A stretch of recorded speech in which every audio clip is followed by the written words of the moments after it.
Recording? Mm-hmm. Oh, hi. Didn't see you there.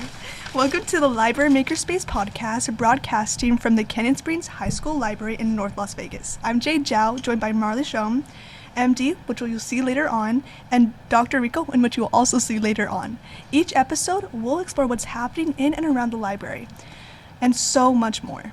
That's right. For our second episode of the 2025-26 school year, we're excited to feature Miss Desiderio, the CCSD library coordinator, a student book recommendation with Dante, and the principal's corner with the one and only Mr. Canfield. But first, let's kick things off with our always popular library news minute. Now, there's a lot happening, so let's get started. The library is open before and after school, as well as during both lunch periods, so stop by whenever suits your schedule. We're excited to announce ACT All-Stars Journey to 36 is back. With most sessions on Tuesdays and Thursdays, last year, our ACT All-Stars improved their composite scores by more than 4 points, an extraordinary leap that can change college, scholarship, and career opportunities.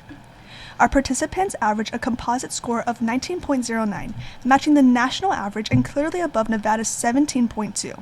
This accomplishment is a testament to our dedicated teaching team and to the power of intentional preparation. We're also thrilled to introduce Museums in a Box, a new feature in partnership with the Nevada State Museum. Our next exhibit, Children's Past and Present, launches mid-January 2026, followed by Black History in Las Vegas in February. Experience real artifacts from fossils to phones to even Morse code right here in the library. Teachers, consider booking the library for Dr. Rico's research database lessons and hands-on activities. Learn the best research strategies, including advanced Boolean operators and database navigation, whether bringing your class to us or having Dr. Rico visit your classroom.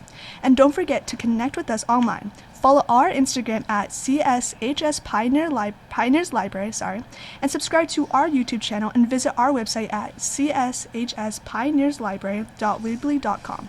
That's all for the Library News Minute. See you at the library. It's time for our book recommendation segment. Please welcome Dante Armstrong, a freshman here at Canyon Springs. Thanks for joining us, Dante. Thank you. Hey, okay. So, just to start off, what's the title of the book that you're recommending today? One Piece. One Piece? Right, and who's the author? Oda. One more time? Oda. I see.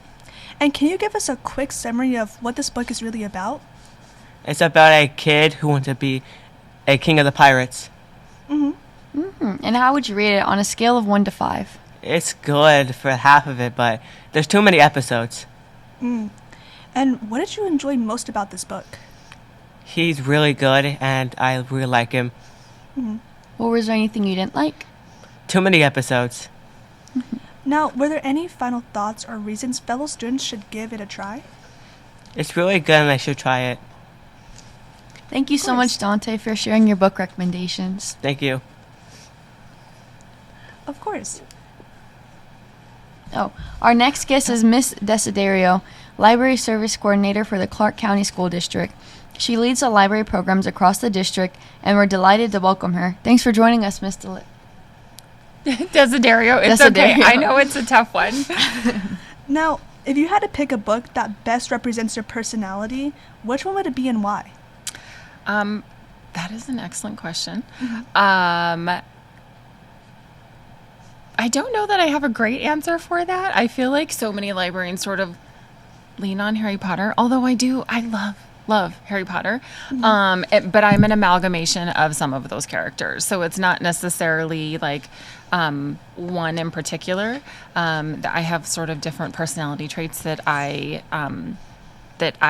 see in each of those and who I am as a person. So I think that's probably my go-to answer, even though it might seem kind of cheesy because I know, everybody's like, oh, Harry Potter, but yeah. Well, you say you're like a mix of all of them. If you had to choose Yeah. one character that could really represent you the best, who would it be?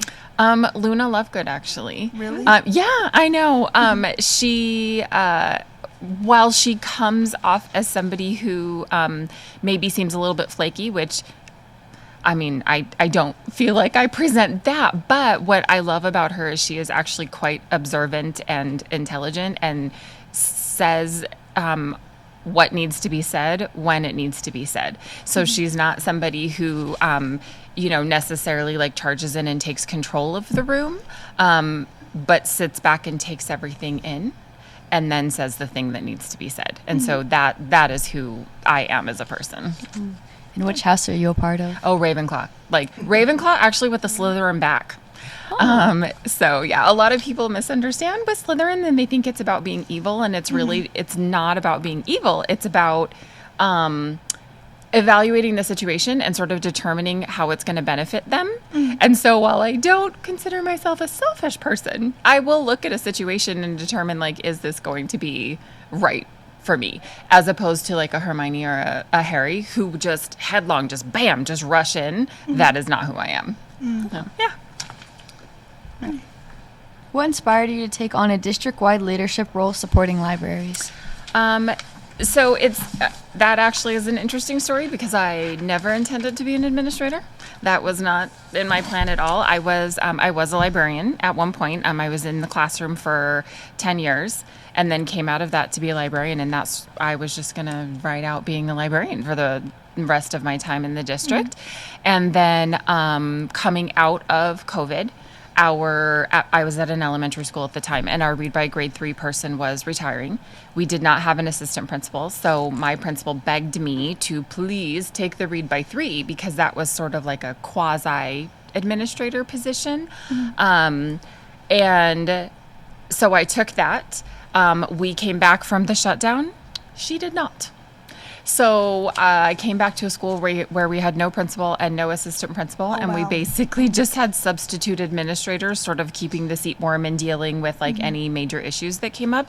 But I essentially like opened the school that year and kind of ran things for the first 3.5 months until we had an administrator appointed.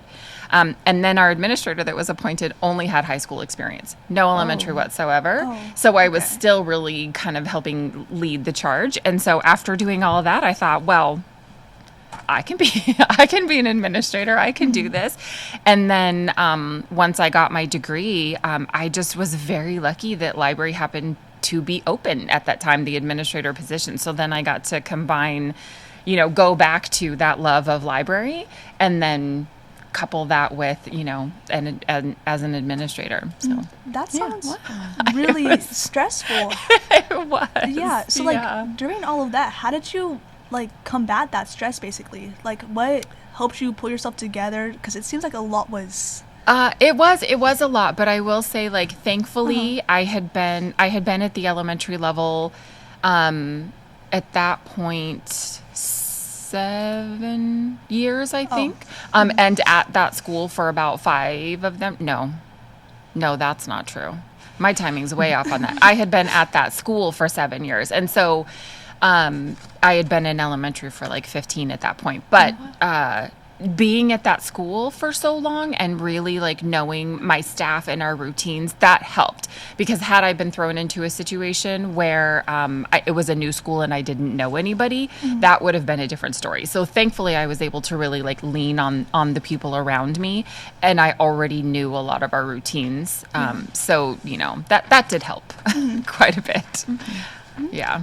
So, we're going to take a quick break and we'll be right back.